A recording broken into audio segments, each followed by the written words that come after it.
সুপ্রিয় অনার্স ভর্তি পরীক্ষার্থী বন্ধুরা, তোমাদের ফলাফল খুব সম্ভবত আগামীকালকেই প্রকাশিত হবে। যতটুকু আপডেট এখন পর্যন্ত হাতে এসেছে, উপাচার্য 23 থেকে 25 জুনের মধ্যে ফলাফল প্রকাশিত হওয়ার কথা বললেও হয়তো কিছু প্রবলেমের কারণে কালকে প্রকাশিত হবে। আজকে 26 জুন 12টায় তিনি সংবাদ সম্মেলনে আসবেন বলে ধারণা করা হচ্ছে, বা বিভিন্ন নিউজ পোর্টালের মাধ্যমে আমরা এটাই জানতে পেরেছি। তো এখানে তোমরা কিভাবে ফল দেখবে? তো ফল দেখার ক্ষেত্রে দুইটি উপায় রয়েছে, একটা হচ্ছে ওয়েবসাইট আর একটা হচ্ছে মুঠোফোনে খুদে বার্তার মাধ্যমে।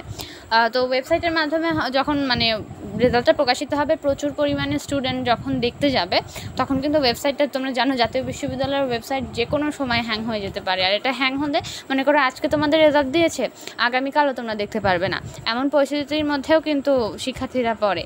তো সেক্ষেত্রে যদি তোমাদের রেজাল্ট দেখতে হয়, এখানে কিছু নিয়ম উল্লেখ আছে যেটা আমি তোমাদেরকে জানাবো।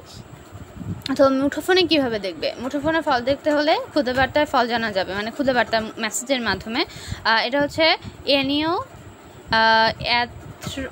এটা হচ্ছে রোল নাম্বারটা টাইপ করতে হবে, এরপর হচ্ছে টাইপ করে 16222 নাম্বারে পাঠাতে হবে। ফিরতি খুদে বার্তা কিন্তু ফল জানা যাবে।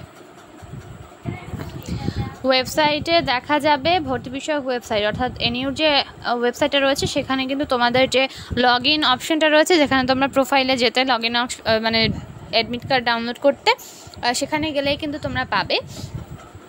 তো এই বিষয়টা আরেকটু ডিটেইলে যদি বলি, তাহলে এখানে তোমরা এনইউ টাইপ করবে। এটা হচ্ছে ন্যাশনাল ইউনিভার্সিটির ওয়েবসাইট, অফিসিয়াল ওয়েবসাইট। এখানে এই যে অ্যাপ্লিক্যান্টস লগ ইন হিসেবে একটা জায়গা আছে, এখানে যদি ক্লিক করো তাহলে তাহলে এই যে অ্যাপ্লিক্যান্ট আইডি আর পিন নাম্বার, এটা কিন্তু তোমাদের যে কাগজটা দিয়েছে অ্যাডমিট আছে সেখানে কিন্তু তোমরা পাবে।